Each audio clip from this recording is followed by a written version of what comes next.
আসসালামু আলাইকুম, স্বাগতম বন্ধুরা। জগৎ সুন্দর হলো মানুষগুলো বহুরূপী। এই গল্পের এক বিশ্বাস ভাঙে, ভালোবাসা বদলে যায়, আর মানুষ তার আসল রূপ দেখায় সময়ের সাথে। বিশ্বাস হারানোর পর একজন মানুষ কিভাবে আবার নিজেকে গড়ে তোলে, আর কিভাবে বহুরূপী মানুষ আরও ভয়ঙ্কর হয়ে ওঠে। চলো গল্প শুরু করা যাক।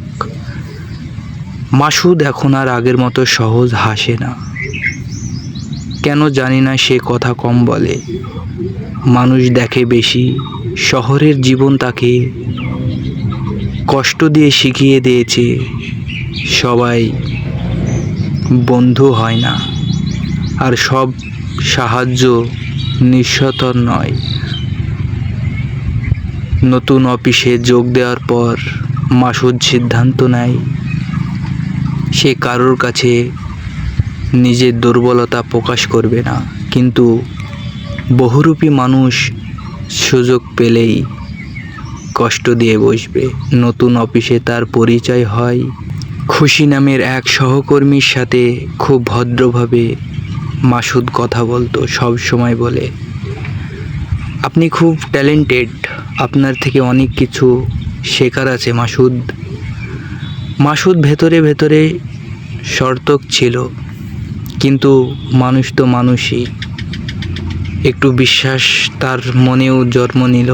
একদিন মাসুদকে ম্যানেজার ডেকে বলল, তোমার নামে অভিযোগ এসেছে। তখন মাসুদ হতভম্ব হয়ে গেল। তুমি নাকি অফিসের তথ্য বাইরে শেয়ার করেছো মাসুদ?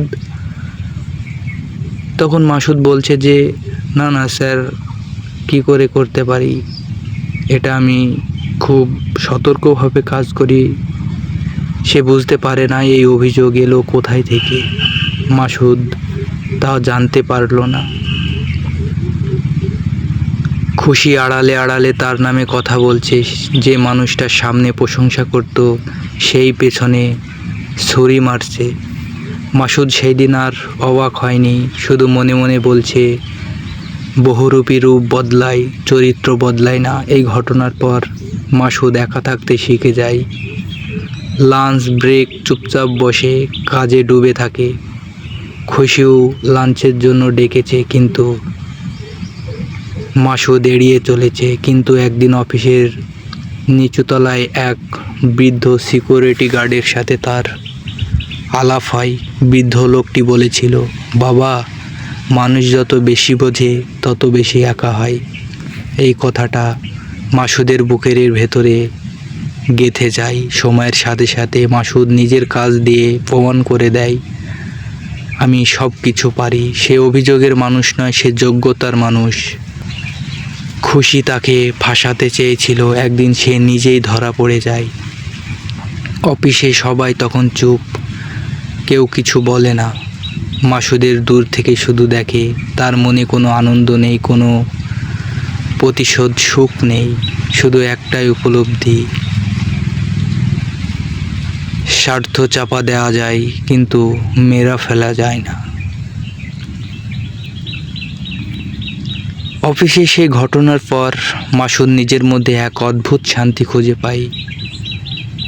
সে নিজেও জানে না সে কিসের জন্য অদ্ভুত শান্তি পায়। সে আর কাউকে দোষ দেয় না, একা চুপচাপ অফিসে আসে, অফিসের থেকে আবার চলে যায়, কাউকে ঘৃণাও করে না। একদিন অফিস থেকে ফিরতে ফিরতে বাস স্ট্যান্ডে বৃষ্টি শুরু হয়ে যায়। লোকজন ছুটাছুটি করছে, কিন্তু একপাশে দাঁড়িয়ে আছে একজন মেয়ে, চুপচাপ ভিজে স্থর। মাসুদ লক্ষ্য করে মেয়েটার হাতে ফাইল, চোখে ক্লান্ত, আরও কত কিছু। সে এগিয়ে গিয়ে শুধু বলল, এই ছাতাটা নিন। মেয়েটা একটু অবাক হয়ে তাকিয়ে তারপর নরম গলায় বলে, ধন্যবাদ, আমি ফিরতে দিয়ে দেব। এই সামান্য কথোপকথন থেকেই শুরু হয় নতুন পরিচয়। মেয়েটির নাম রিয়া। সে কথা কম বলে, কিন্তু শোনে মন দিয়ে। দিন যায়, মাসুদ লক্ষ্য করে রিয়া কখনো অকারণে প্রশংসা করে না। কখনো কারোর পেছনে কথা বলে না। মাসুদ ভেতরে ভেতরে সাবধান ছিল, সতর্ক ছিল, সব কিছু ছিল, কারণ সে একবার ঠকেছে খুশিকে বিশ্বাস করে, কারণ অতীত তাকে বিশ্বাস করতে দেয় না। একদিন রাহান হঠাৎ অসুস্থ হয়ে পড়ে।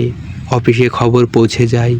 অনেক শুধু গেট উইল সান লিখে দায়িত্ব শেষ করে, কিন্তু রিয়া নিজে এসে ওষুধ আর খাবার রেখে যায়। কোনো নাটক নেই, কোনো ছবি তোলা নেই। সেই দিনই মাসুদের মনে হয় সব মানুষ স্বার্থপর হয় না। তবু সে নিজেকে প্রশ্ন করে, এই মানুষটা কি সময়ের সাথে বদলে যাবে খুশির মতো? একদিন রিয়া নিজে বলল, আমি কাউকে সহজে বিশ্বাস করি না, কারণ আমিও একদিন কোনো এক অফিসে ঠকেছি। এই কথাটা শুনে মাসুদ বুকটা হালকা হয়ে যায়। দুজনেই বুঝে যায় ভাঙা মানুষ ভাঙা মানুষকে চিনতে পারে। মাসুদ পুরনো অতীত আবার দরজায় কড়া নাড়ে। একদিন হঠাৎ ফোন আসে। কাপা গলায় সে বলে, আমি ভুল করেছি, তোমার সাথে কথা বলতে চাই। রাহান ফোনটা কানে ধরে খুশিকে বলতে লাগলো, তোমাকে আমি মাফ করে দিয়েছি খুশি। বাইরে বৃষ্টি পড়ছে, ভেতরে স্মৃতির ঝড়। একদিন নতুন বিশ্ব, আরেকদিন পুরনো ভুলের ডাক। মাসুদ কোনটা বেছে নেবে? ফোনটা কেটে দেওয়ার পর মাসুদ হাত কাঁপছিল, কণ্ঠে অচেনা শোনাচ্ছিল সেই খুশির কণ্ঠ, কিন্তু সে অনুশোচনায় বিশ্বাস ফিরে আসার মতো শক্তি ছিল না। মাসুদ জানালার পাশে বসিয়ে দাঁড়িয়ে বাইরে তাকালো। ঝিমঝিম করে বৃষ্টি পড়ছিল, আর আগেকার স্মৃতি সে মনে করছিল। কতই না ছিল মনে শান্তি, কিন্তু ভেতরে অস্থিরতা থামেনি। সে নিজেকে প্রশ্ন করল, একবার যে মানুষ চলে যায় সে কি সত্যি আবার ফিরে আসতে পারে? পরের দিন অফিসে নয়াল রিয়া তাকে দেখে জিজ্ঞেস করলো, আজ আপনাকে একটু অন্যরকম লাগছে। মাসুদ কিছুক্ষণ নিজের দিকে তাকিয়ে চুপ করে থেকে বলল, অতীত হঠাৎ ফিরে এলে মানুষটা একটু এলোমেলো হয়ে যায়। রিয়া আর কিছু জিজ্ঞেস করলো না। সে জানে তার অতীত কত কষ্টে। যা আপনাকে শান্ত রাখে সেটাই বেছে নেবেন। মাসুদকে বলল। এই কথাটা রিয়া মাথার ভেতরে ঘুরতে লাগলো। সন্ধ্যাবেলায় আবার মেসেজ দিল, একবার দেখে করতে চাই। কোনো অভিযোগ নেই, শুধু কথা। রাহান অনেকক্ষণ স্ক্রিনের দিকে তাকিয়ে রইল, তখন বলল, খুশি, তোমাকে আমি মাফ করে দিয়েছি, তোমার সাথে আমি দেখা করতে চাই না। শেষ ছোট একটা রিপ্লাই দিল, খুশি তুমি ভালো থেকো, দেখা করো ঠিক হবে না। এই প্রথমবার মাসুদ নিজেকে প্রাধান্য দিল। পরের কয়দিন সে লক্ষ্য করল রিয়া আচরণ একদম আগের মতোই, না বাড়িতে যত্ন, না অপ্রয়োজনীয় কথা। ঠিক সেখানেই মাসুদ পার্থক্যটা বুঝিয়ে নিল। সে মানুষটা সত্যিকারে সে পরিস্থিতি বদলাই দিল না। একদিন অফিস থেকে ফেরার পথে মাসুদ বলল, কিছু মানুষের মুখোশ খুলতে কিছু সময় লাগে। রিয়া হালকা হেসে বলল, আর কিছু মানুষ মুখোশের পরেই না। মাসুদ হেসে হাসির মধ্যে একটা নীরব শব্দ বলল, অনুভূতি খুঁজে পেলে বহুরূপী মানুষের ভিড়ে সবাই অভিনয় করে। তাড়াতাড়ি এর পরবর্তী পার্ট চলে আইবে। খোদা হাফেজ।